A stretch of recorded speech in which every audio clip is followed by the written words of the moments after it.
Presenting the classics of Sam P. Chaladurai. Sam P. Chaladurai அவர்களின் போதனை களஞ்சியத்திலிருந்து.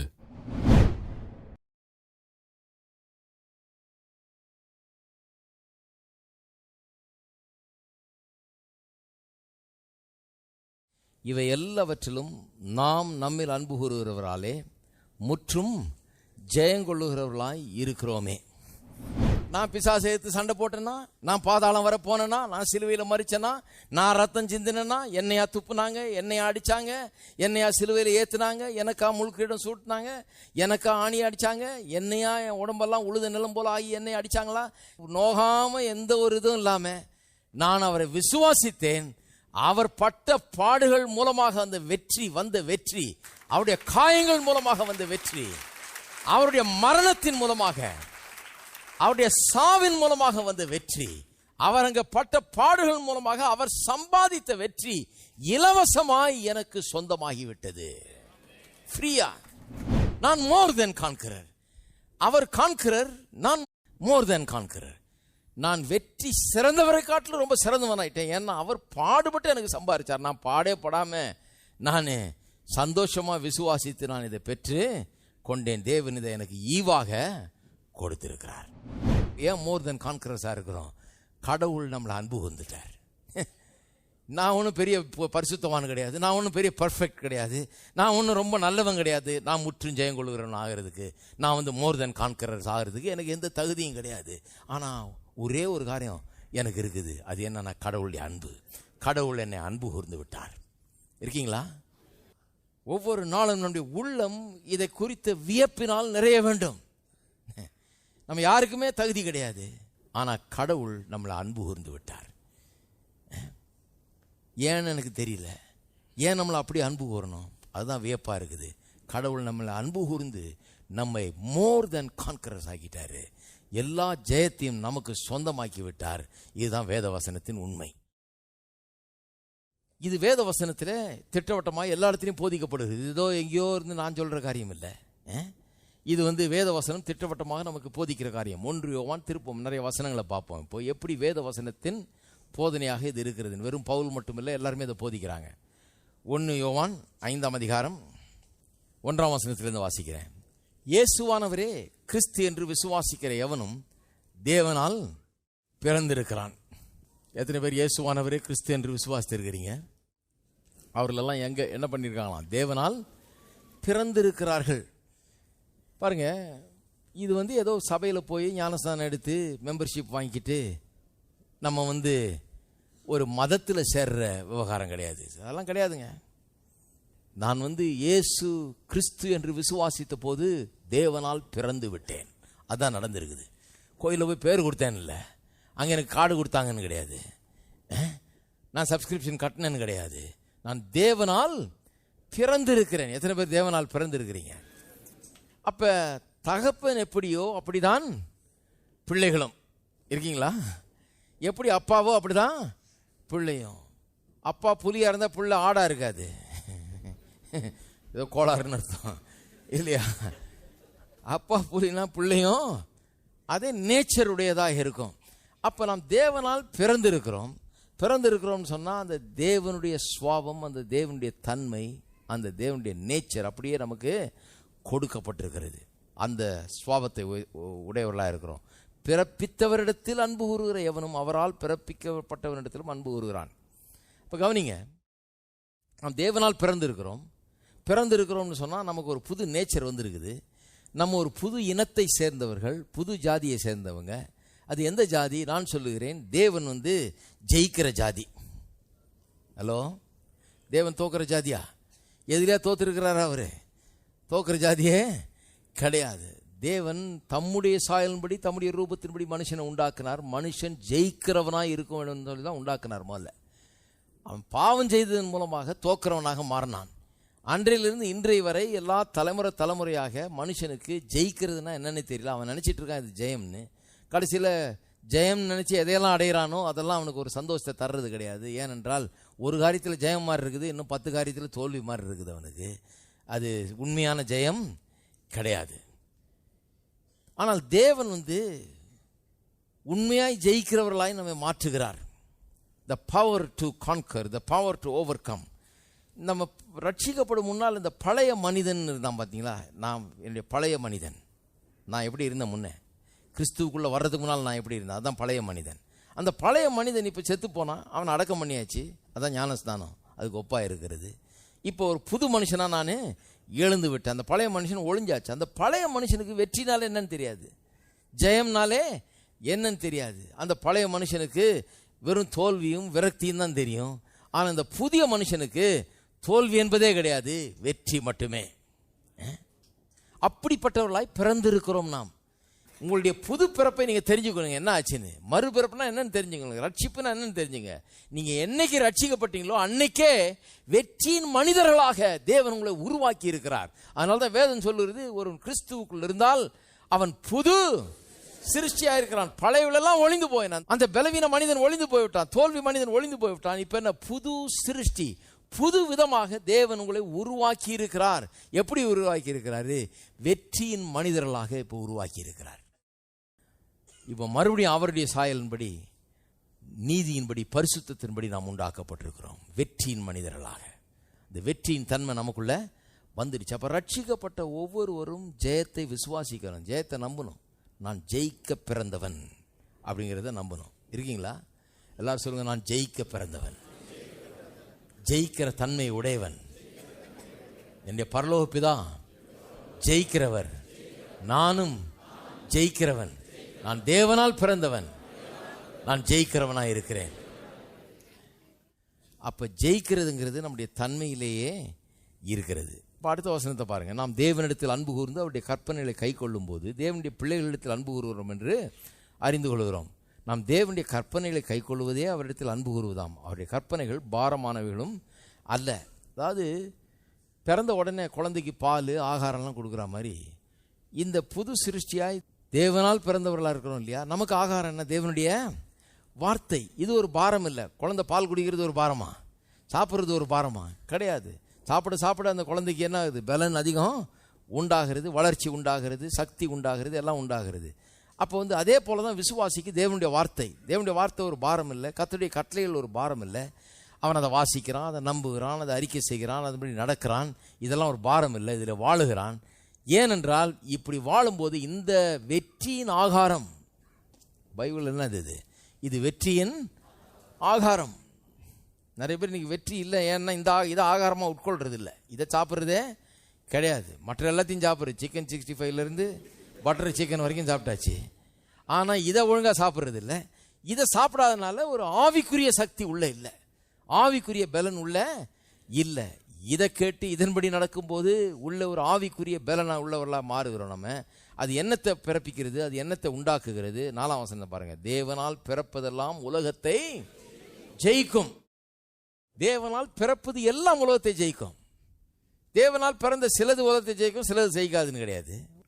டொயோட்டாவில் car செய்கிறாங்க இல்லையா, அவன்கிட்ட போய் உங்கள் கார் ஓடலைங்க, எல்லா காரும் ஓடுறது இல்லை, சிலது ஓடும் சிலது ஓடாது அப்படின்னா விடுவானா உங்களை? சும்மா உங்களுக்கு தான் மூளை கோளாறுன்னு யோசிப்பான். எல்லா காரையும் ஓடுறதுக்காக தான் அவங்க செஞ்சுருக்கிறாங்க. எல்லா காரையுமே ஓடும். ஓட்ட தெரிஞ்ச ஆளுக்கு அது ஓடும், ஓட்ட தெரியாத ஆள் வேடிக்கை பார்த்துட்டு இருக்க வேண்டியதான். அது அப்படியே நிற்கும், வீல் இருக்கும், என்ஜின் இருக்கும், எல்லாம் இருக்கும், அது எங்கேயும் போகவே போகாது. அப்போ சிலருக்கு என்னன்னா, இது சிலருக்கு வேலை செய்யும், சிலருக்கு வேலை செய்யாது அப்படின்னு சொல்லி ஏதோ தங்களுடைய அனுபவத்தை வச்சு வேதத்தை வியாக்கியானம் பண்ணுறாங்க. அப்படி படுக்கக்கூடாது. வேதம் நம்மளை மாற்றுவதற்காக காரியங்களை சொல்லுகிறது. இவங்க என்னன்னா, நம்ம மாறவே கூடாது, இதை மாற்றிடலாம், இது அப்படி சொல்லலை, சிலருக்கு வேலை செய்ய, சில இல்லை. நீங்கள் வேதத்தை மாற்றுறதுக்காக வேதம் இல்லைங்க, வேதம் உங்களை மாற்றுறதுக்காக சொல்லிடுது. நீங்கள் இது வரைக்கும் ஜெயம் பெறலைன்னா இனிமேல் ஜெயத்தை நீங்கள் எடுக்க வேண்டும், அதுக்கு தான் வேதம். அப்போ இதை படிக்கணும். தேவனால் பிறப்பதெல்லாம் உலகத்தை ஜெயிக்கணும். அப்போ நான் தோல்வியிலேயே வாழ்ந்துக்கிட்டு வர்றேன், விரக்தியிலேயே வாழ்ந்துட்டு வர்றேன், வாழ்க்கையில் ஒன்றும் உருப்படியாக நடக்கிறது இல்லை, எதுவுமே இது இல்லைன்னா அப்போ நான் உட்காந்து கொஞ்சம் யோசிக்கணும், ஏன் இப்படி இருக்கிறேன்? நான் தேவனால் பிறந்திருக்கிறேன்னா, நான் பிறப்பதெல்லாம் உலகத்தை ஜெயிக்குன்னு இருக்குது, ஆனால் உலகத்தில் வாழ்கிறதே எனக்கு ஒரு நாளும் பெரிய கஷ்டமாக இருக்குது. ஏன்?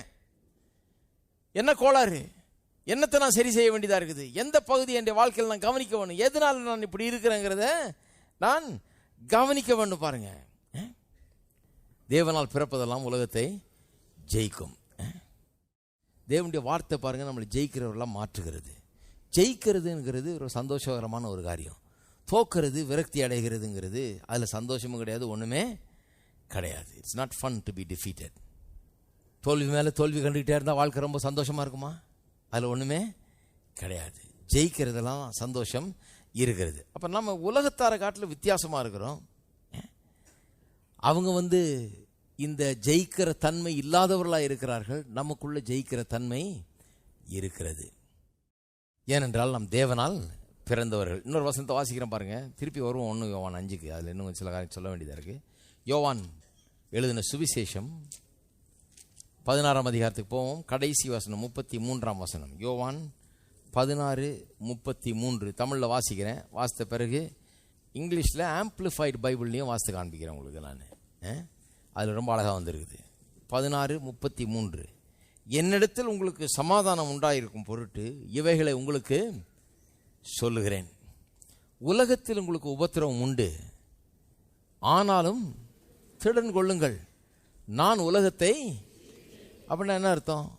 உலகத்தில் உங்களுக்கு உபத்திரம் உண்டு, பிரச்சனை இல்லாமல் இல்லை. உலகத்தில் பிரச்சனை நிறையா உண்டு. எத்தனை பேர் சொல்றீங்க பிரச்சனை நிறையா இருக்குது? உலகத்தில் நிறையா இருக்குது பிரச்சனை. பிரச்சனைக்கு பஞ்சமே கிடையாது. ஆனால் திடன் கொள்ளுங்கள், நான் என்ன பண்ணிட்டேன்றாரு, உலகத்தை நான் ஜெயித்தேன்னா அவர் ஜெயித்தாருங்க, நம்ம அம்போ அப்படின்னு நினைக்கக்கூடாது. அப்படி இல்லை. அவர் ஜெயித்தார்னா இந்த ஜெயம் அவருக்கா? அந்த ஜெயம் யாருடைய ஜெயம்? அதனால தான் சொல்றாரு நான் ஜெயித்தேன். ஏன் நான் ஜெயித்தேன்றாரு? அப்ப நான் ஜெயித்தேன்னா உனக்காக ஜெயித்தேன் பாத, அது உன்னுடைய ஜெயம், நீ அதை நம்ப ஆரம்பின்னு அர்த்தம். நான் உலகத்தை ஜெயித்தேன் அப்படின்னா என்ன அர்த்தம்? நான் அதை ஜெயித்துட்டேன், மனு வர்க்கத்துக்காக ஜெயித்திருக்கிறேன். மனு வர்க்கத்துக்கு இந்த உலகத்தில் இருக்கிற உபத்திரவங்கள் பிரச்சனைகள் ஒன்றும் கிடையாது. இதையெல்லாம் ஜெயிக்க முடியும். ஏனென்றால் ஜெயிக்கிறவர்களாக உங்களை உண்டாக்கியிருக்கேன், ஜெயத்தை உங்களுக்கு சொந்தமாக்கியிருக்கேன்றார். 33ஆம் வசனத்தை ஆம்பிளிஃபைட் பைபிள் இங்கிலீஷில் வாசித்து தமிழில் மொழிபெயர்க்கிறேன். I have told you these things so that in me you have perfect peace and confidence. இதெல்லாம் ஏன் உங்களுக்கு சொல்லுகிறேன் என்று சொன்னால், என்னிடத்தில் உங்களுக்கு பூரண சமாதானமும் நிச்சயமும் உண்டாயிருக்க வேண்டும் என்பதனால் இதை உங்களுக்கு சொல்லுகிறேன்றார். சொல்லிட்டு பூரண சமாதானமும் நிச்சயமும் எப்படி உண்டாகும் சொல்றாரு. In the world you have tribulation and trials and distress and frustration. இந்த உலகத்திலே பிரச்சனைகள், போராட்டங்கள், பரீட்சைகள், சோதனைகள், இக்கட்டான காரியங்கள் இதெல்லாம் இருக்கிறது. But be of good cheer, ஆனால் திடன் கொள்ளுங்கள், சந்தோஷமாயிருங்கள் அப்படிங்கிறாரு. Take courage, be confident, certain, undaunted. தைரியமாயிருங்கள், நம்பிக்கையுள்ளவர்களாயிருங்கள், நிச்சயம் உள்ளவர்களாயிருங்கள், அசைக்கப்படாதவர்களாயிருங்கள் அப்படின்னு சொல்லிட்டு, for I have overcome the world, நான் உலகத்தை ஜெயித்தேன். ஏனென்றால் நான் உலகத்தை ஜெயித்தேன் அப்படின்றார். இதனால் நீங்கள் சந்தோஷம் உள்ளவர்களாக இருங்க. ஏன்னு சொன்னால், நான் ஜெயித்தேன்னா நான் மனிதனாய் ஜெயித்தேன், நீங்களும் மனிதர்கள் எல்லாமே ஜெயிக்க முடியும்னு காட்டுறதுக்காக தான் நான் ஜெயித்தேன். ஆகவே நீங்களும் இதை ஜெயிக்க முடியும் என்று தான் அர்த்தம். அதுக்கு அவர் ஜெயித்ததில் ஒன்றும் பெரிய காரியம் கிடையாது. மனிதனா ஜெயித்தாரு, எல்லா மனிதருக்கும் என்னத்தை காமிக்கிறார், நீங்க உலகத்தை ஜெயிக்க முடியும்னு காமிக்கிறார். I have deprived it of power to harm you and have conquered it for you. இந்த உலகம் உங்களை சேதப்படுத்தாதபடி அதனுடைய வல்லமையை நான் முறித்து போட்டேன்.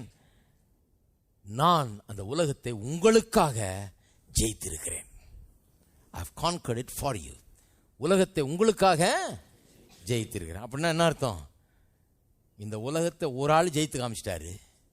இப்போ அந்த ஒரு ஆள் ஜெயித்து காமிச்சதுனால மீதி ஆள்லாம் ஜெயிக்க முடியும் என்கிற நிச்சயத்தை உடையவர்களாக இருக்கலாம்.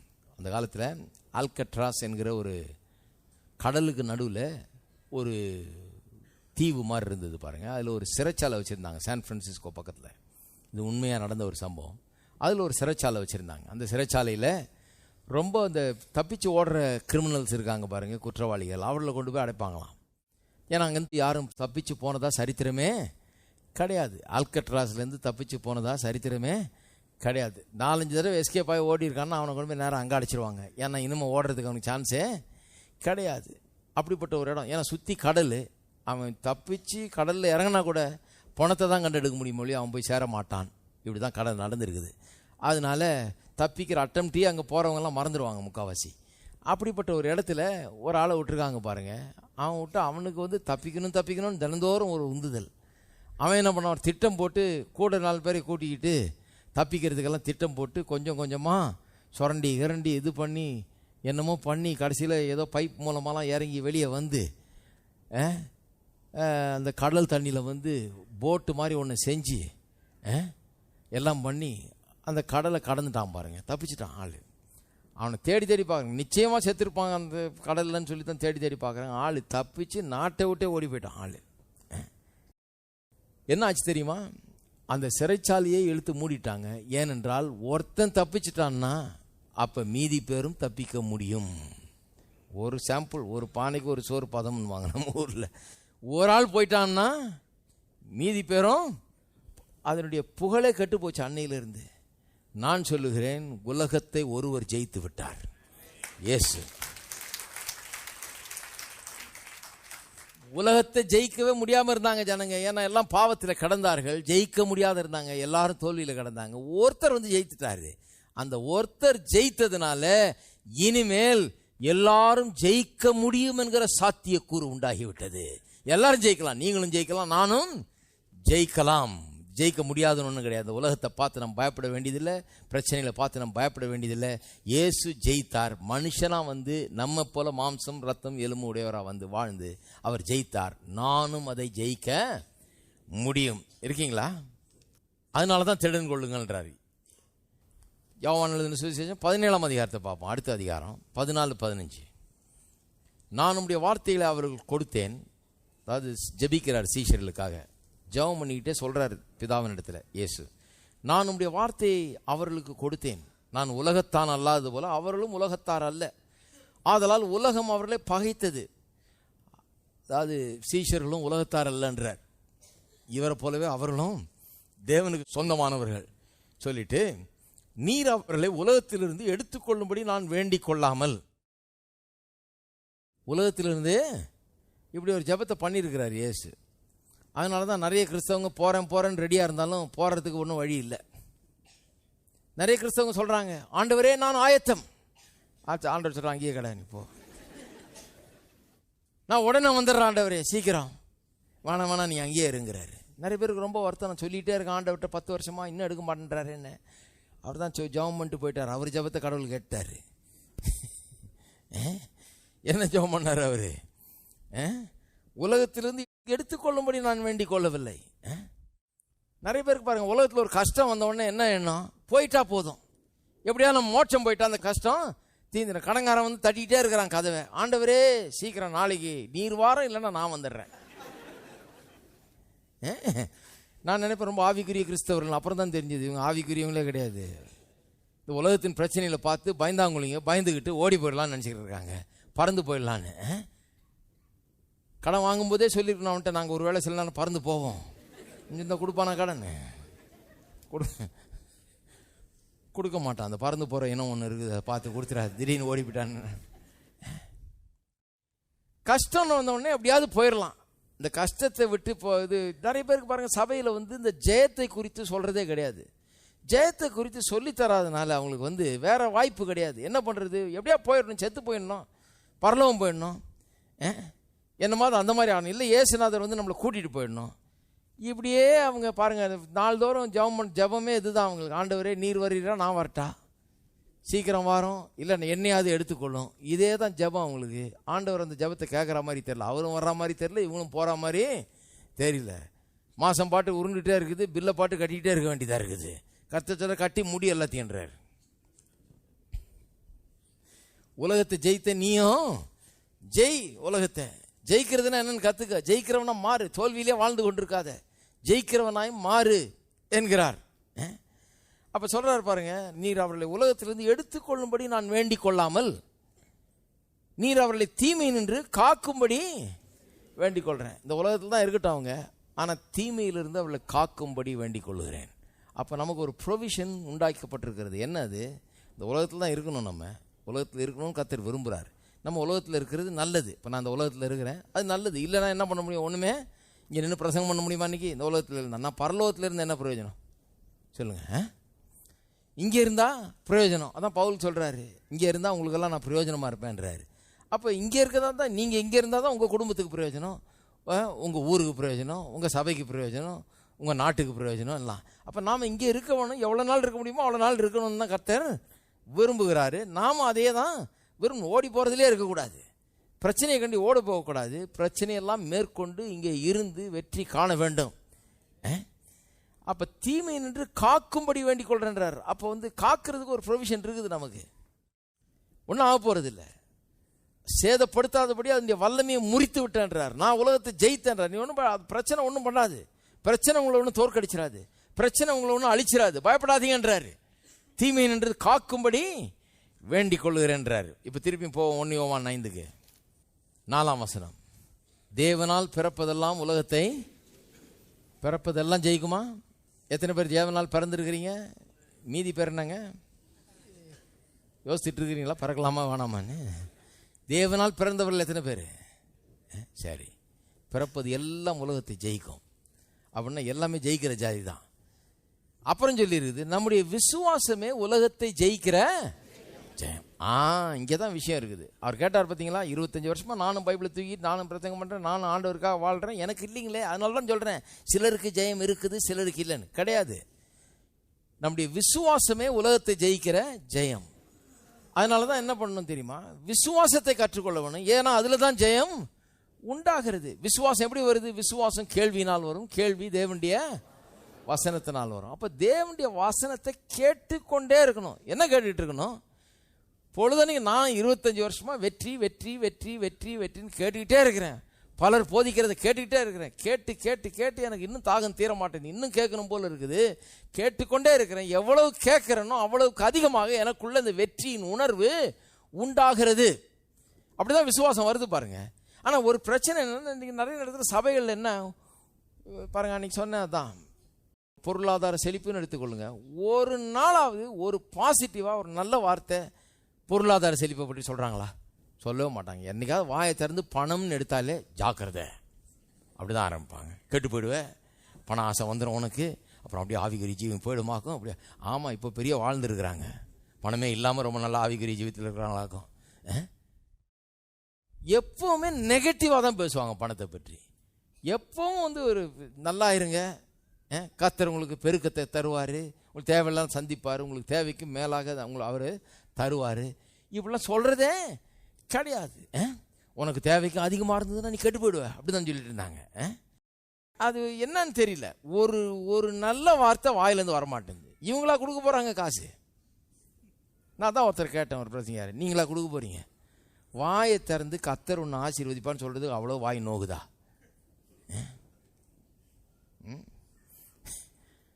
நான் ஒன்றும் கொடுக்க போகிறது, நான் ஏதாவது கொடுத்துருக்கேன்னா உங்களுக்கு யாருக்கும் ஒன்றும் கொடுத்ததே கிடையாது.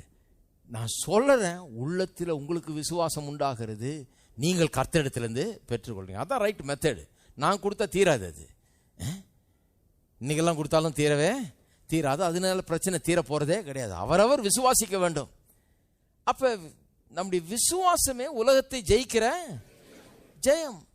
அப்போ பாருங்க, பொருளாதாரத்தை பற்றி ஒரு நல்ல வார்த்தை கூட சொல்லலைன்னா எப்படி அவங்க பொருளாதாரத்தில் சிறந்து வழங்க முடியும்? அதனால தான் நிறைய பேர் 25 வருஷமா சபையில் இருக்கிறாங்க, ஆனால் பொருளாதாரம் இம்ப்ரூவ்மெண்ட்டே கிடையாது.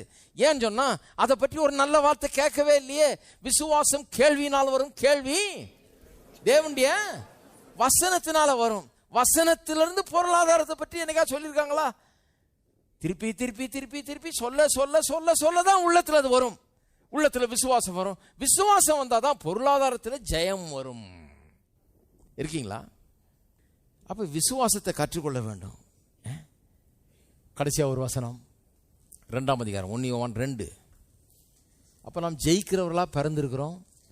ஜெயத்தை தேவன் இயேசுவின் மூலமாக சிலுவையில் சம்பாதித்து நமக்கு கொடுத்து விட்டார். நோகாமல் அதை வாங்கி வச்சிருக்கிறோம். நம்ம ஜெயம் நம்முடையது. நாம் ஜெயிக்கிற இனத்தை சேர்ந்தவர்கள். ஜெயம் நம்முடையது. இதுதான் வேதவசனம் போதிக்கிற போதனை. பாருங்க, 12ஆம் வசனத்திலிருந்து வாசிக்கிறேன். 2ஆம் அதிகாரம் 12லேருந்து. பிள்ளைகளே, அவருடைய நாமத்து நிமித்தம் உங்கள் பாவங்கள் மன்னிக்கப்பட்டிருந்தனால் உங்களுக்கு எழுதுகிறேன். பாருங்க, இவர் கிட்டத்தட்ட 100 வயசு ஆயிடுச்சு யோவானுக்கு. நல்ல பாஸ்டர். அப்போ எழுதுறார் பிள்ளைகளேன்னு. பிள்ளைகளேன்னா சண்டே ஸ்கூலுக்கு எழுதல, அவர் நல்லா வளர்ந்தவங்களுக்கு தான் எழுதுறாரு. இவருக்கு 100 வயசானதுனால எல்லாம் இவருக்கு பிள்ளைங்க மாதிரி தர்றாங்க. அவருக்கு 50 வயசாலாம் இவருக்கு பிள்ளைங்க மாதிரி தர்றாங்க. சொல்றார், பிள்ளைகளே, எல்லாம் ஆவிக்குரிய விதத்தில் இவருக்கு பிள்ளைங்க. இவர் மூலமாக ஆண்டவரை பற்றி கேள்விப்பட்டு வந்தவங்க எல்லாம். அதனால சொல்றாரு, பிள்ளைகளே, அவருடைய நாமத்தின் நிமித்தம் உங்கள் பாவம் மன்னிக்கப்பட்டதுனால உங்களுக்கு எழுதுகிறேன். பிதாக்களே, தகப்பன்மார்களே சொல்றாரு, ஆதி முதல் இருக்கிறவரை நீங்கள் அறிந்திருக்கிறதுனால் உங்களுக்கு எழுதுகிறேன். வாலிபரே, பொல்லாங்கனை நீங்கள் ஜெயித்ததினால் உங்களுக்கு எழுதுகிறேன். அதை தான் நோட் பண்ண. நீங்கள் பொல்லாங்கனை நீங்கள், நான் கேட்ட பிரசங்கம்லாம் எப்படி இருந்தது? பொல்லாங்கனை நீங்கள் ஜெயிக்க வேண்டும், பொல்லாங்கன்ட்ட ஜாக்கிரதையா இருக்க வேண்டும், பொல்லாங்கன் பொல்லாதவன். சொல்றார், பொல்லாங்கனை நீங்கள் ஜெயித்ததினால் எழுதுகிறேன். அப்படின்னா என்ன சொல்றாரு? You have already taken the victory over the evil one. ஏற்கனவே ஜெயம் உங்களுடையது. பொல்லாங்கன் ஒன்றும் கிடையாது. பொல்லாங்கனை காட்டில் நீங்கள் பெரிய ஆடு. நீங்கள் பொல்லாங்கனை ஜெயித்த ஆளு. ஏனென்றால் இயேசு என்னைக்கு பொல்லாங்கனை ஜெயித்தாரோ அன்னைக்கே நீங்கள் ஜெயித்து விட்டீர்கள் என்ற விதத்தில் தான் எழுதுறாரு. சொல்றாரு, பொல்லாங்கனை நீங்கள் ஜெயித்ததினால் உங்களுக்கு எழுதுகிறேன். எப்போ ஜெயித்தாங்க இவங்க? இயேசு என்னைக்கு ஜெயித்தாரோ அன்னைக்கே ஜெயித்துட்டாங்க. அதை தான் போதிச்சிட்டு இருந்திருக்காரு இவர். அதனால தான் எழுதுறாரு, பொல்லாங்கனை நீங்கள் ஜெயித்ததினால் உங்களுக்கு எழுதுகிறேன். பிள்ளைகளே, நீங்கள் பிதாவை அறிந்திருக்கிறதுனால் உங்களுக்கு எழுதுகிறேன். பிதாக்களே, ஆதி முதல் இருக்கிறவர்கள் நீங்கள் அறிந்திருக்கிறதுனால் உங்களுக்கு எழுதியிருக்கிறேன். வாலிபரே, நீங்கள் பலவான்களாக இருக்கிறதுனாலும் தேவ வசனம் உங்களில் நிலைத்து இருக்கிறதுனாலும் நீங்கள் பொல்லாங்கனை ஜெயித்ததினாலும் உங்களுக்கு எழுதியிருக்கிறேன். அப்போ பொல்லாங்கனை ஜெயித்தீங்கன்னு தான் சொல்றாரு. ஜெயிப்பீங்கன்னு சொல்லலை, ஜெயிங்கன்னு சொல்லலை, ஜெயித்தீர்கள் என்று சொல்லுகிறார். எல்லாரும் சொல்லுங்க, பொல்லாங்கனை நான் ஜெயித்து விட்டேன். அப்போ பிசாசை பார்க்கும் போதெல்லாம் எப்படி பார்க்கணும்? பிரதர், 2 பிசாசு பிரதர் அப்படி பார்க்கக்கூடாது. எப்படி பார்க்கணும்? தோற்கடிக்கப்பட்ட பிசாசு, எங்கிட்ட தோத்து போனவன். எப்போ தோத்து போனான்? இயேசுக்குள்ள நான் இருக்கிறேன். இயேசு என்னைக்கு அவனை போட்டு காலில் போட்டு மிதிச்சாரோ அன்னைக்கே அவன் என் காலுக்கு கீழே வந்து மாட்டிக்கிட்டான். எல்லா துரைத்தனங்கள், அதிகாரம், வல்லமை, கர்த்தத்துவத்தை எல்லாத்துக்கு மேலே அவரை உயர்த்தி உட்கார வச்சு எல்லாத்தையும் அவருடைய பாதபடி கீழாக்கினப்ப என்னையும் அவரோடு கூட உட்கார வச்சாரு. அவருடைய பாதபடிக்கு மட்டும் இல்லை, என்னுடைய பாதபடிக்கும் அவன் கீழ்பட்டிருக்கிறான். அவன் தோற்கடிக்கப்பட்டவன். பிசாசை பெருசுப்படுத்தக்கூடாது பாருங்க. இப்போ பூதம் பிரதர், பேய் பிரதர், இது பிசாசு பிரதர், 2 ஆவியாம் பிரதர் அப்படின்னு எல்லாம் கிடையாது. என் பாதத்துக்கு கீழே கிடக்கிற ஒண்ணுமில்லாத தோற்கடிக்கப்பட்ட சத்துரு. ஹலோ, இருக்கீங்களா? அது ஜெயித்தீங்கன்றார். அப்புறம் பாருங்க, உலகத்திலும் 15, உலகத்தில் உள்ளவர்கள் அன்பு கூறாதிருங்கள். ஒரு உலகத்தில் அன்பு கூர்ந்தால் அவனிடத்தில் பிதாவின் அன்பு இல்லை. ஏனெனில் மாம்சத்தின் நிச்சயம், கண்களின் நிச்சயம், ஜீவனத்தின் பெருமையாகிய உலகத்தில் உள்ளவர்கள் எல்லாம் பிதாவினால் உண்டானவைகள் அல்ல, அவைகள் உலகத்தினால். உலகமும் அது நிச்சயம் ஒளிந்து போகும், தேவனுடைய சித்தத்தின்படி செய்கிறவனோ என்றென்றைக்கும். என்ன சொல்றாரு? நீங்கள்லாம் ஜெயித்தவர்கள். You are more than conquerors. ஜெயம் உங்களுக்கு கொடுக்கப்பட்டு விட்டது. இப்போ உலகத்தை நேசிக்காதீங்க, உலக வழியின்படி வாழாதீங்க. கர்த்தரை நேசிங்க, கர்த்தருக்காக வாழுங்க, கர்த்தருடைய காரியங்களை கர்த்தருடைய வார்த்தையின்படி செய்யுங்க. ஏன்னா இந்த உலகமும் அதில் உள்ளவைகளும் அதில் உள்ள பிரச்சனைகள் அது இது எல்லாம் ஒளிந்து போகும். இன்னைக்கு 1008 பிரச்சனைகள் நீங்கள் சந்திக்கலாம். நாளைக்கு ஒரு நாள் திரும்பி பார்ப்பீங்க, ஒரு பிரச்சனை கூட இருக்காதுங்க. நீங்கள் சந்தித்த பிரச்சனையெல்லாம் ஒன்றும் இல்லாமல் இருக்கும். நீங்களோ என்றென்றைக்கும் நிலைத்திருப்பீர்கள்.